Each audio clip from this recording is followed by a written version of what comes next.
अस्सलाम वालेकुम स्टूडेंट्स। आज की वीडियो में हम चैप्टर 2 जो कि लॉगरिथम का चैप्टर था इसकी रिव्यू एक्सरसाइज करने जा रहे हैं। और रिव्यू एक्सरसाइज में क्वेश्चन नंबर 1 हमारे पास है कि read the following sentence carefully and in circle T in case of true and F in case of false। True false की हमारी क्वेश्चन नंबर 1 है। और इसमें क्वेश्चन नंबर 1 हमसे पूछा गया है पार्ट 1 में कि 0.025 can be written in scientific notation as 2.5 into 10 की पावर 3। तो स्टूडेंट मेरे पास ये लिखा हुआ है 0.025। अगर इसको साइंटिफिक नोटेशन में लेके आना है तो साइंटिफिक नोटेशन का मतलब ये होता है कि ये जो पॉइंट है ये यहाँ से ट्रांसफर होगा एक डिजिट के बाद, यानी कि जो नॉन जीरो फर्स्ट डिजिट है इसके बाद वो ट्रांसफर होगा।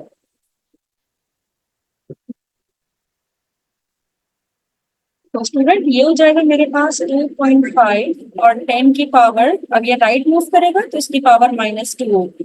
तो यहाँ पे जो लिखा है 2 की पावर इंटू 10 की पावर 3, तो ये रॉन्ग है, दिस इज फॉल्स।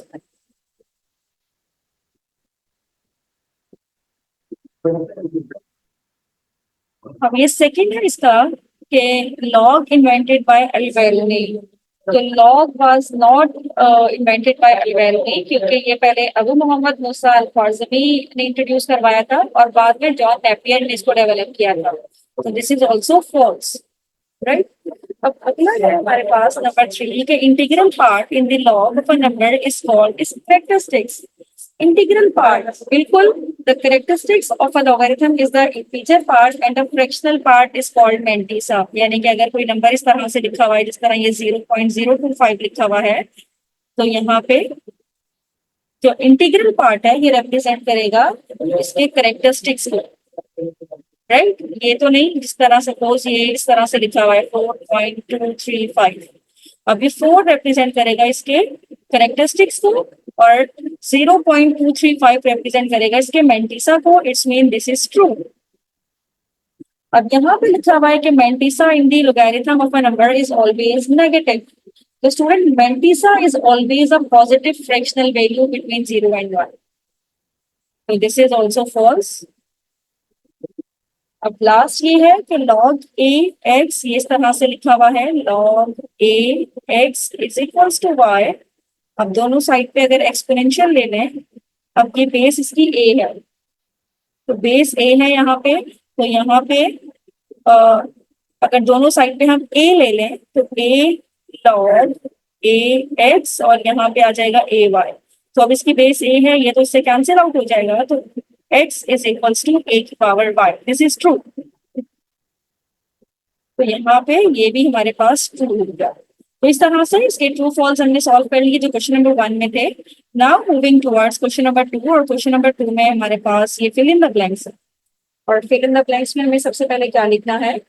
नंबर 1 है कि लॉगरिथम हैविंग बेस 10, जिसकी बेस 10 हो उस लॉग को हम क्या कहते हैं। तो स्टूडेंट जब ये डेफिनेशन हमने पढ़ी थी तो मैंने आपको बताया था कि this is called common logarithm,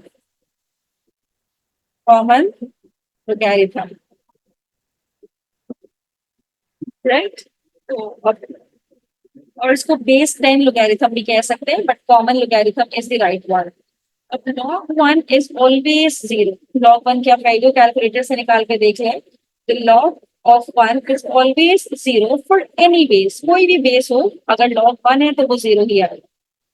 अब यहाँ पे लिखा हुआ है fractional part of logarithm is called dash.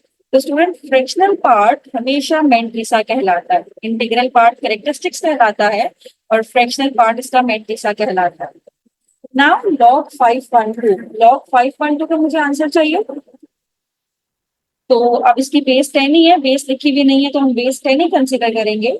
और log 512 अगर हमने निकालना है तो इसका आंसर कैलकुलेटर से अगर हम निकालें तो इसका आंसर आएगा 2.7093, 2.7093।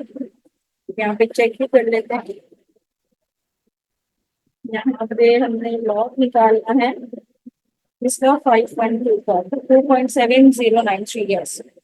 नंबर 5 है हमारे पास कि जिसमें लॉग बेस ए है और M into log base M है और एन, ये हमें निकालना है।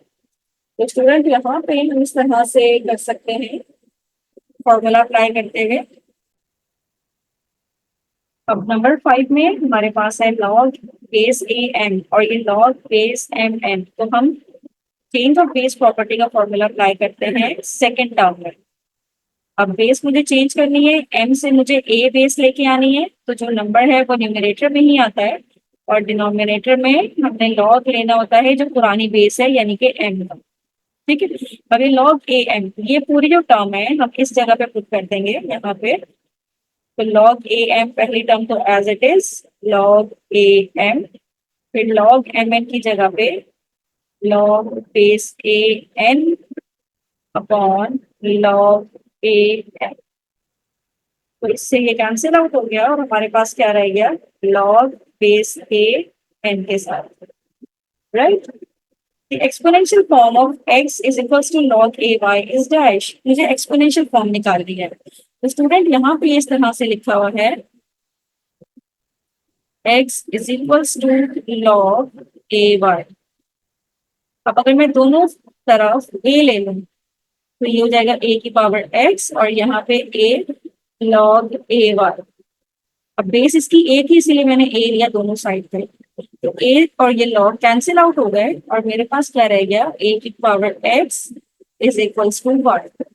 जिस बेस का लॉग होगा वही मुझे मल्टीप्लाई करवाना है ताकि मैं कैंसिल आउट कर सकूं। Next, the logarithm form of a की power 10 is equals to 0 is dash.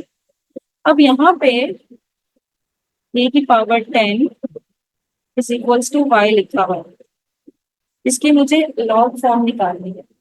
तो स्टूडेंट लॉग फॉर्म के लिए दोनों साइड पे हम लॉग की बेस a ले लेते हैं, यहाँ पे भी हम लॉग की बेस a ले लेंगे और इस a से ये लॉग कैंसिल आउट हो जाएगा तो इस तरफ सिर्फ 10 बचेगा पावर, तो ये हो जाएगा log A Y is equals to 10। तो इसकी लॉग फॉर्म हो गई है log A Y is equals to 10, इस तरह से। अब नेक्स्ट हम चलते हैं, अब नेक्स्ट में भी चेंज ऑफ प्रॉपर्टी ही नजर आ रही है।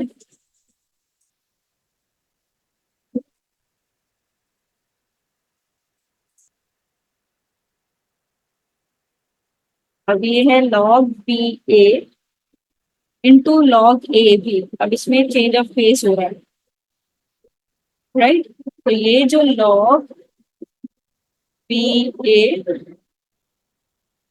और यहाँ पे भी अगर मैं बेस इसकी चेंज करूं बी ले लूं, तो पहले तो ऊपर बी ही लिखा हुआ है और डिनोमिनेटर में पुरानी बेस के साथ चेंज ऑफ बेस प्रॉपर्टी का फॉर्मूला अप्लाई किया, तो ये तो इससे कैंसिल आउट हो गया।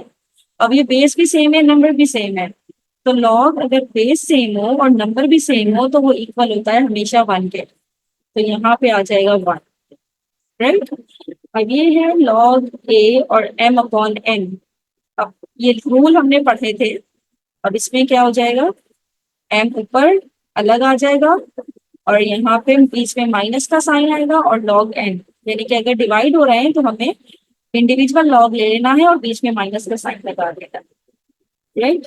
अब ये है लॉग 10 इंटू 10, तो ये मल्टीप्लाई हो रहा है, तो हमने ये रूल पढ़ा हुआ है कि लॉग अगर m इंटू एन है और आपने लॉग अप्लाई करना है तो लॉग m पे अलग अप्लाई करें प्लस n पे अलग अप्लाई करें। तो यहाँ पे भी यही होगा, लॉग 10 अलग अप्लाई करेंगे प्लस लॉग 10, दोनों 10 है तो लॉग 10 प्लस लॉग 10। अब अगर इसके बेस पे 10 है तो इसका आंसर भी 1 आएगा और इससे भी आंसर 1 आएगा, तो इसका आंसर 2 भी आ सकता है, 2 भी आ सकता है अगर सिंप्लीफाई करें, या लॉग 10 प्लस लॉग 10 इस तरह से भी इसका आंसर आ सकता है। तो स्टूडेंट यहाँ पे हमने इसकी सारी ब्लैंक सॉल्व की है। Now moving toward next question, question number 3, और इसमें एमसीक्यूज है, tick the correct answer. If log base 10 x is equals to 4, then x is equals to what? तो स्टूडेंट यहाँ पे देखिए, यहाँ पे मुझे दोनों साइड पे ये लॉग खत्म करना है, तो यहाँ पे मैं दोनों साइड पे एक्सपोनेंशियल ले लूंगी। बेस 10 है, ई ले लेंगे तो ये खत्म हो जाएगा, या एंटी लॉग ले लें जिसे हम कहते हैं। अगर एंटी लॉग ले लेंगे तो लॉग से कैंसिल हो जाएगा और मुझे एंटी लॉग निकालना पड़ेगा सिर्फ 4 का। कैलकुलेटर में देखिए एंटी लॉग ऑफ 4, तो एंटी लॉग ऑफ 4 अगर मैं निकालूं कैलकुलेटर में तो इससे देखते हैं क्या आंसर आता है।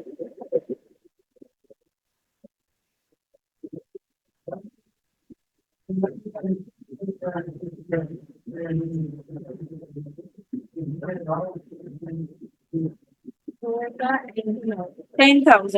ये आ रहा है। This is the final result 10, यानी कि party the characteristics of log 554.58, इसका करेक्टरिस्टिक्स मुझे निकालना है।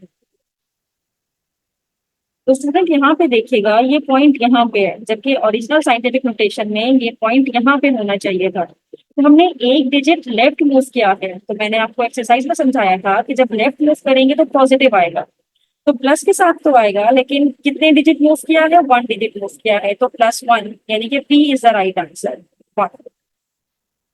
The base of common log, तो कॉमन लॉग को हम कहते ही उसे हैं जिसकी बेस 10 होती है, जिसकी बेस 10 हो उसको हम कॉमन लॉग कहते हैं। अब ये लॉग XYZ, तो स्टूडेंट हमने पढ़ा था अगर यहाँ पे मल्टीप्लाई हो रहे हैं नाम नंबर मल्टीप्लाई हो रहे हैं और आपने लॉग लेना है, तो इन सब का अलग अलग लॉग लीजिए और बीच में प्लस का साइन डाल दीजिए। इस तरह से हमने इनका अलग अलग लॉग लिया और बीच में प्लस का साइन डाल दिया। Log X plus log Y plus log Z, it's mean B is the right answer. Scientific notation of this, अब ये पॉइंट मूव करेगा 1 मतलब 7 के बाद, क्योंकि स्टैंडर्ड तरीका यही है कि यहाँ पे मूव करें, तो ये आ जाएगा 7.89। और कितने डिजिट मूव किया है, 1 2 3, 3 डिजिट हमने मूव किया है। और मूव भी हमने कौन सा किया है, राइट मूव किया है तो माइनस लगेगा ऊपर, लेफ्ट मूव करते हैं तो पॉजिटिव आता है। तो right answer is option A, 7.89 into 10⁻³ Now moving toward number 6, if log x is equals to 2, then x is equals to what? दोनों साइड पे एंटी लॉग ले लीजिए, तो ये एंटी लॉग लॉग से कैंसिल आउट हो जाएगा और मुझे एंटी लॉग निकालना पड़ेगा जस्ट 2 का। तो एंटी लॉग ऑफ 2 ये होता है 100। तो right answer is option C, 100। If log 2 is equals to 8, log 2 8 is equals to x, then x is equals to what?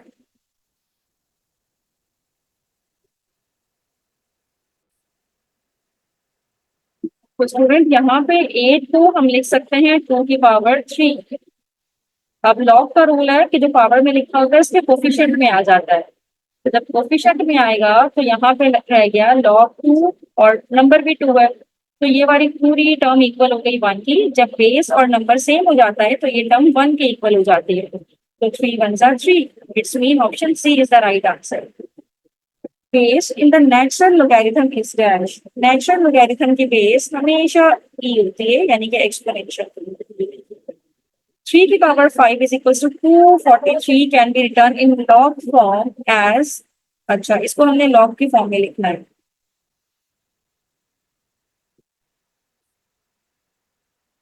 ये लिखा हुआ है 3⁵ is equals to 243। अब यहाँ पे स्टूडेंट ये जो 3 है यहाँ पे हम बेस भी ले लेते हैं, लॉग लेते हैं जिसकी बेस 3 होगी दोनों साइड पे। यहाँ पे भी 243 और इसके साथ लॉग लगाएंगे, लॉग नहीं लगाया मैंने, लॉग विद बेस 3 और साथ में आएगा 343। और स्टूडेंट यहाँ पे हमें पता है कि अगर बेस और ये नंबर सेम हो जाए तो ये तो 1 के इक्वल है, तो यहाँ पे मेरे पास आ जाएगा log 3 343 और पावर आ जाएगी 5, क्योंकि ये तो आपस में कैंसिल आउट हो गए तो पावर आ गई 5, तो यहाँ पे इक्वल्स टू आ गया 5, it's mean option B is the right answer. log base है 3, ये 2 है, सॉरी 243 है, 243 इज इक्वल्स टू 5, तो ये हमारे पास इसका फाइनल रिजल्ट है। तो स्टूडेंट रिव्यू एक्सरसाइज के लिए हमने सारे ही क्वेश्चंस कर लिए, किसी भी क्वेश्चन में कोई प्रॉब्लम हो तो मुझे कमेंट बॉक्स में जरूर बताइए। थैंक यू सो मच कि आपने एंड तक मेरी वीडियो देखी।